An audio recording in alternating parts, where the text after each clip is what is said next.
Right. Right. Hello. Okay, we're live. Welcome everyone to Mom Cave Live, where we may have lost our minds, but we haven't lost our sense of humor. Uh, And I'm Jen, and I have author Cynthia Hammer here with me tonight, and we have so much to talk about. Hey, Cynthia. Hi, Jen. Nice to be with you again. Thank you. Yeah, I was a guest on Cynthia's podcast just a little while ago, and I'll tell you all about that.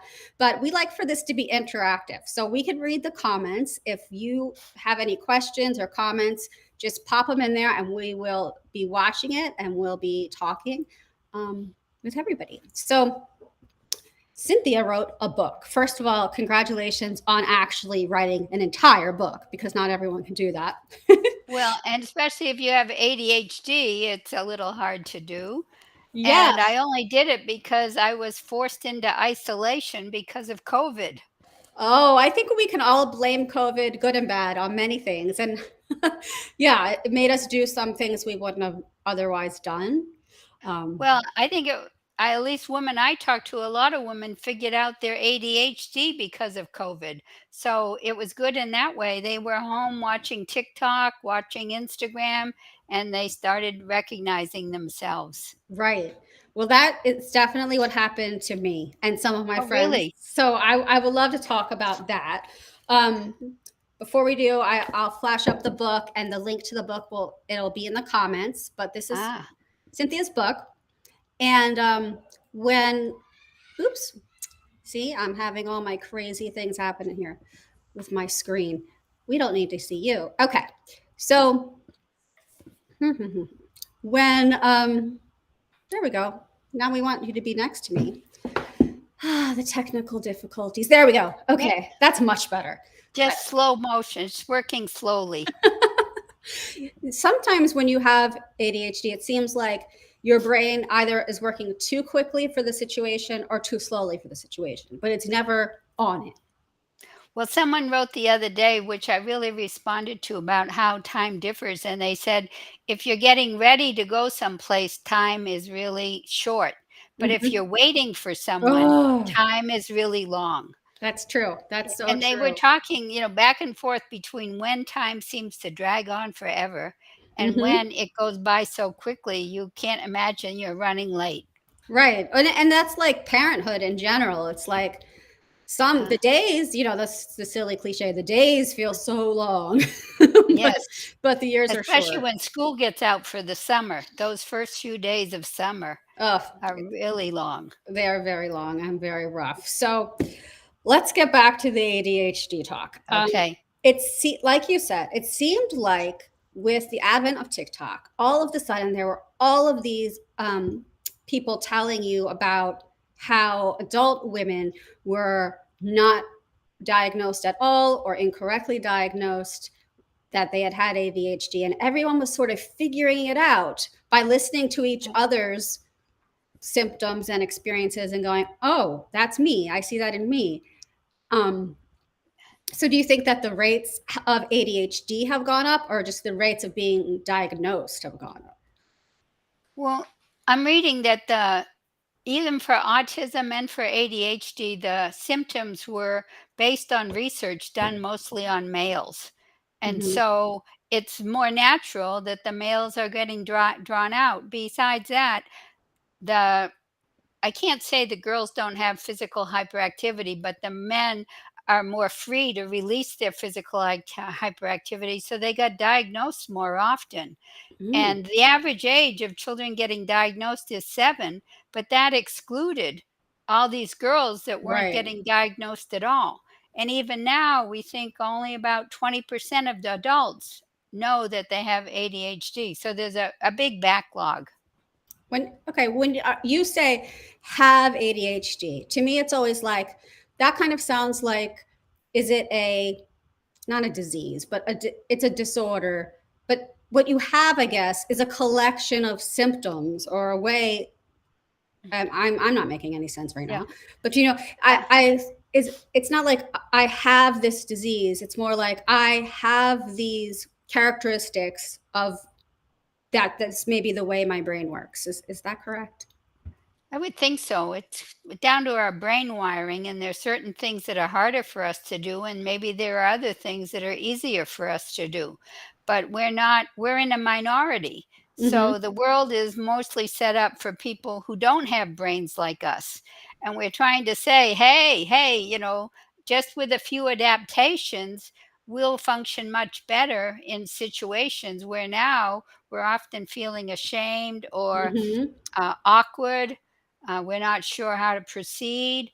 So, our organization is really into children getting diagnosed by the second grade, Wow. coming through life knowing that you have this different brain is Hmm. just, it's a game changer.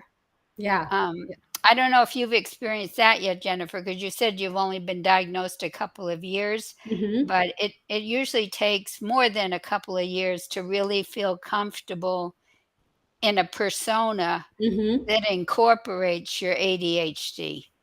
Yeah, I mean, to be very honest, there are still times where I'm like, "Oh, is this a real thing?" Is it's so it seems so trendy, especially with like we were talking about the whole Yeah. TikTok thing, and everyone and their every girl online, girl, we're women, every woman online is saying, "I have ADHD Uh, now," and I kind of some days doubt like, is it just the trendy thing, you know? And then we get medicated, and it's kind of, is it like in, you know, back in the 50s when housewives were depressed so they were getting all Oh, kinds of drugs? I yes. know it isn't that, I know it isn't, but on Uh-huh. my dark days I'm like, maybe this isn't a thing. And even so, I even doubt it, though I most definitely have it. Well, at least a lot of people that I talk to, they went through their lives knowing, feeling they were different. Yes. And so I think that's the first clue. If you Hmm. really felt different throughout your life without an explanation of why do I feel different, Dr. Dodson talks about people feeling like they didn't get the owner's manual or they got the wrong owner's manual. They just aren't sure how to function Right. in certain situations in our society. And then when they do really well, they have this variable performance, which adds to their saying, who am I? Am Hmm. I this person who can do awesome things, but the next day I turn around and do something dumb? Without the Right. explanation of why that might happen in your life, you do absorb those comments.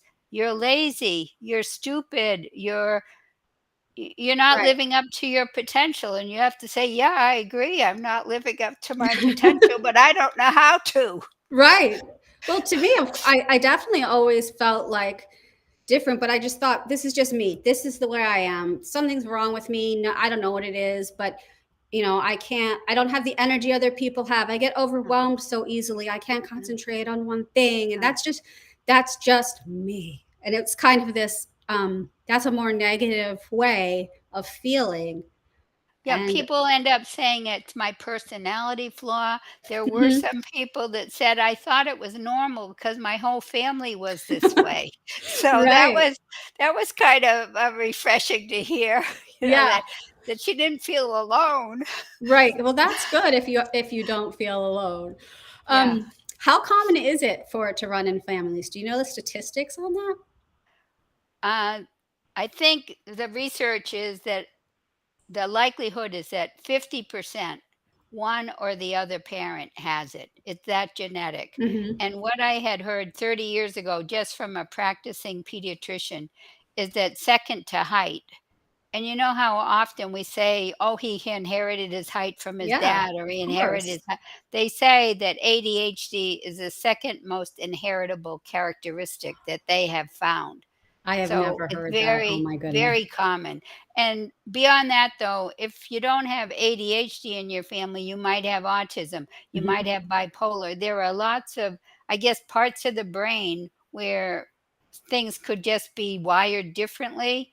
And Hmm. so there's a complex of disorders, I guess you'd call it, that could run in families. Yeah.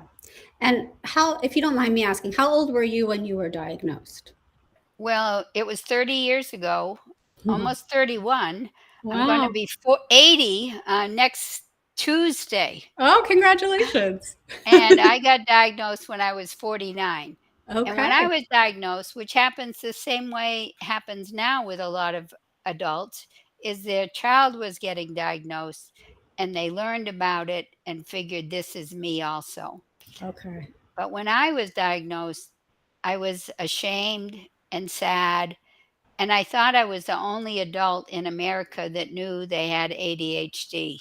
Yeah. So so when I found one other person and when Hmm. I found a book, there was only one book then. There was no it wasn't even it was before Driven to Distraction. Yeah. Um um Certainly that before any internet to go and find some oh chat group to talk about it. yes, right, right, yeah. So having one person in my state, and then we went to a conference together, which was the first conference for adults. Hmm. That was the start. Wow. Wow. Do you think your life would have been very different if you had been diagnosed as a child? Someone I at first up off they say people with ADD have terrible memory, so it's hard for me to remember except certain episodes Hmm. that stand out in my childhood. So it's hard for me to say. Hmm. I know that I wasn't the best student. I was always a B student with an A in gym. In college, I was a C student with an A, with a B in PE. So I don't know if I would have been a better student. I always wondered why I wasn't a better student. I wanted to be. My brother and sister were both in the top classes in their school. So as far as my generation and maybe my dad's upbringing, but he said we could become a nurse or a teacher. Hmm. So even though I think I would have enjoyed being an attorney, now that I look back on it, Yeah. I don't think my parents would have steered me in that direction. And it was a joke when I went to college, but it was mostly you go to get to college to get an MRS. Mrs. to meet the husband. And did Yeah. you? Did you meet your husband in I college? guess so, in a way. It was kind of an off and on relationship. Yes. Okay. Well, I Yeah. must confess, I met my husband in college, and we're still Uh, married. So, uh-huh. Yeah. but it wasn't that kind of college. Yeah. So I had a different experience than you as a child, and anyone who's watching, if you want to jump in and tell us if you see Oh, this, what you see in yourself or your kids. I wasn't a, I was a straight A student. I had the highest SAT score that my high school ever had. my Um, amazing. and I loved school. But it was because I was, and that's why I think, no, I was not Eh, diagnosed. Nobody thought well, of and it. maybe that's why you question it too, Hmm. because you're told if you're smart, you can't Right. have ADHD, which is a myth. Right. But if you ever talk to my mother, she'll tell you all kinds of things. Like Uh-huh. she used to always say, Jennifer leaves trails everywhere, meaning I just have piles of stuff. And I'm very like, if something gets put away, I'll forget it exists. So I have to have it there to see it to tell me to do something. And then those pile Yes. up because Uh-huh. I'm not the best judge of time or prioritizing. All of the sudden, it just looks like bombs have gone off. Um, and I think I was a good student because I overcompensated in all of these ways, and my brain was going so quickly. And I put a lot of my angst into, well, if I just study harder, if I just do this, and I memorize these things. Um, and I think I would have been maybe more relaxed if I knew that I had ADHD. Well, I'm wondering when you are a good student, do you get benefits from that? Did you tell yourself, I'm smart, I'm a good student? Did that kind of balance some of the I mean, negative things going on? in many times, there were times where I was proud and I was happy that I was a good Uh, student and I was being recognized for it. But there was always this belief in the back of like, yeah, I can be really smart, like I can pass tests and I can be really oh, smart, but deep down they don't know that I am a disaster. oh, Like, oh, you felt like an imposter. yeah. Well, for me, I was too unaware. I tell people I was too unaware to mask, but when I tried to go for college interviews, and I don't know if Mhm. they still do them in person, the person asked me why my score on my SAT varied between 150 points between 1 year and the Wow. next year. And she said, "Didn't you feel well that way that day?" I had no explanation, but Right. when I got diagnosed, I realize that's tied in with probably anxiety, variable performance. Yeah, you can't explain why some days you're on and some days you're off. No. Um, do you deal with like a lot of energy ups and downs and Well, I know when you talked about that, I used to need to take naps a lot. mhm. And I can't say now that I'm back having allergy problems, which also from research is more prevalent in people with ADHD. There's a Wow. lot of health We're conditions so that lucky. yeah, we get the whole ball of wax. I don't Yeah. know. I mean, we do get apparently more health problems because we don't aren't consistent. We don't follow the doctor's directions. It's Mhm. hard for us to Mhm. follow a diet. It's hard for us to go get exercise. That regularity is hard for us. So now I think my energy is good all day long. Oh, that's so Except great. yeah. Yeah, when we talked, I guess I just touched on that. That was like the thing that kept my whole life has been I've been a low energy person, and I get a Mhm. ton done, and I'm really productive. But then I just crash, and I feel like if I don't take a nap, I'm going to be ill. I'm going to die. Right. I And remember so, that yeah, feeling, yeah, just being worn out, and I it was hard for me to understand when you said that, how medicine makes the difference. um, I Is it think like having coffee, or is it less anxiety? 'Cause I there's I like think there's anxiety can wear you out too. yeah, I think that what wears me out is that my brain is going so quickly and can't focus on one thing, and I'm trying to do all these things at once and they all seem Uh, equally important. so So with being the yeah, the calmer and medication kind of calms that down. It doesn't uh-huh. change much about who I am or anything. I just kind of the first time I took it, I went, oh, like it was like a buzz kind of stopped, like a background noise kind of stopped a little bit. Um, yeah. So, for a lot of people, when they take medication, they don't even see the difference because they just feel normal. Maybe they Mhm. feel like their best selves, but Right. they But feel you like felt their so best crappy selves when you're not on the medication. You're like, oh, more of the time, yeah, yeah, that's yeah. definitely true for me. And coffee definitely helps. I know that caffeine Uh, is sort of a self-medicating thing.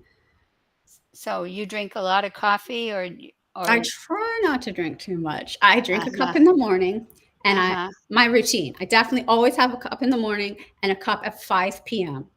Oh, wow, you have a routine. Yeah, that's my coffee routine, and I love it. That the one at 5 p.m. is like a yummy vanilla latte coffee. So it's like Uh-huh. I look forward to it. Oh, And then on days that I'm really, really busy and exhausted, I sometimes will have a cup in the middle there or a cup of tea. But I definitely feel a difference. mm, Um, I wanted to talk a little bit about something that you introduced me to. uh-huh, After we did our talk on your podcast, mhm, you emailed me and you said, there's this thing, and I think that it might be helpful for you. I'm not selling it. I'm not paid to yeah. tell you this.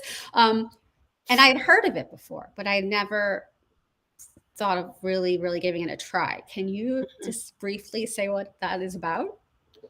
What that is? I well, I guess I met someone connected with the company, and as a favor to him, I said I'd try it, and so, for me, if I tell someone something, that helps me to get to do it, but I Oh, can't say that I would have persisted as much as I did without having told someone.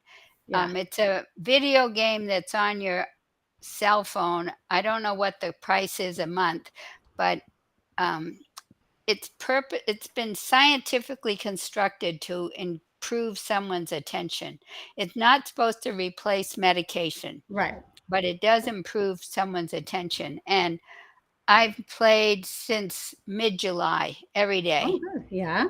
um, and I feel like it improved my attention and that boring tasks that I needed to do for my organization, I could persist with almost all day long. And I would Wow. think prior to doing this, I couldn't have persisted like that. Yes. So They I say the tot ADHD brain gets bored very quickly, and boredom is yes. just like hell for us. So, Right, and yeah. so I it is kinda boring because you're manipulating this guy on a little raft going down a stream, and he's got these fountains he's supposed to hit, and Yeah. then every now and then, something that you've been told ahead of time to remember, and you're in real trouble if you don't remember. You need to remember that target, so when it appears, you zap the target, Yeah. and if you're zapping the wrong target or if you're not zapping quickly enough, you don't get to move to the next level. Yeah. So there's all those little rewards that you want to be successful. Yeah. I found it really interesting. I was reading a little bit about it, and apparently, this has been clinically tested and used for children before this version. We're talking about the Right. adult version, and it's called Yes. Endeavor OTC. But the Endeavor for children was approved by the FDA as an ADHD treatment, which blows my Right. mind that the Yeah. FDA approves a video game. Yeah. But Well, I think it blew a lot of people's minds and they questioned it. But now that it's out for adults, it's just over the counter. They're working to try to make it approved by the FDA. mhm. But I forgot what I was Well, gonna say. that's What okay is my because things come and go. Well, I've been trying it. I don't know. It's been a week or two, and yeah, I don't yeah, know if usually you they know say you have to stick with it for 6 weeks, 6 weeks. but the drawback, and they haven't unable to tell you this yet, is you don't know what you have to do to continue. I mean, I got to a certain level, which is like 50% of the highest you could get, I get, Uh and huh. I'm plateauing. They say at Oh, some point you plateau. really? Well, they say it's like exercise for the body. So now that I plateaued, what do I have to do to maintain it? Do I have to Right. still do it every day? I don't want to. Yeah. Can I do it 5 minutes a day? Or, what do I do to maintain? That's I don't wanna interesting. lose what I've acquired, but I don't Exactly. wanna keep giving 25 minutes a day to maintain either. Yeah, I wonder if they'll figure that out. Yeah, Oh, I've I'm been sure they doing it. will. They're working on it now. Yeah. That's awesome. The book is Living with Inattentive ADHD. Da, da, da, da. I read it. It was great. It was a good book, and I was enjoying it, and I was reading it pretty calmly. I actually had a few days off, and I was trying to relax and have a Uh, vacation, so I'm reading this book, and I won't give anything away. Well, I got um, to a part of the book, and I was gutted, and I'm sure you mm, know what part I'm referring to. And so that was very touching for me, and it was surprising. Um, mm, and yeah, this the way that ADHD can affect our lives is massive. So if anybody's mhm. watching and they are looking for resources, go to Cynthia's. She's are you the founder? What's your title? You're the founder. You're the president of the. Well, we say the executive director. We Oh, okay. have a nonprofit now called the Inattentive ADHD Coalition. And we have a website with a lot of good articles on it. We have videos there, but we also have videos on a YouTube channel. And Jennifer is, I just posted her video today. So if Oh, you want to go see her interview with Catherine Ellison, who's a Pulitzer Prize winning journalist, she also has ADD, but the combined type. So as I go along, I'm gathering people that uh, allies in this. well, yeah, I'm giving a presentation at a bookstore for University of Washington, and the person there that, chose me, she has inattentive ADHD. So I think Jennifer has it. So that's how I'm getting my I speaking think we engagements find is each other. people. Yeah. Yeah. Yeah. It's Are you as been, strange as me? Like that? Oh, you are? Okay. Well, now we'll help each other out. It's kind of yes. Yeah. yeah, go visit her site. It's Well, the book is for iadhd.org. sale at Amazon and It it is. should be available at all your bookstores. It Um, is. And let me make sure I yeah. can put it.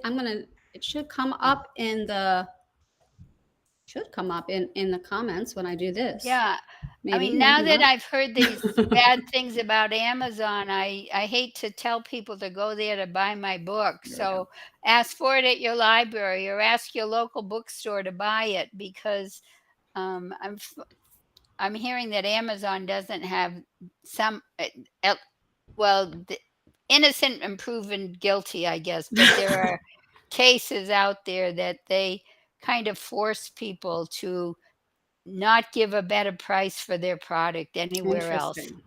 Well, I'm kind of addicted to Amazon, so Me too. nothing stops me. The UPS man comes here every day, pretty much, and my daughter is like, "Oh, it's the UPS man. What do we get now?"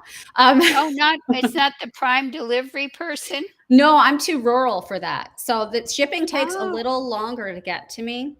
Oh, So you that don't is a get next downside. day or No, we get 2 days. 2 days out here in the boonies.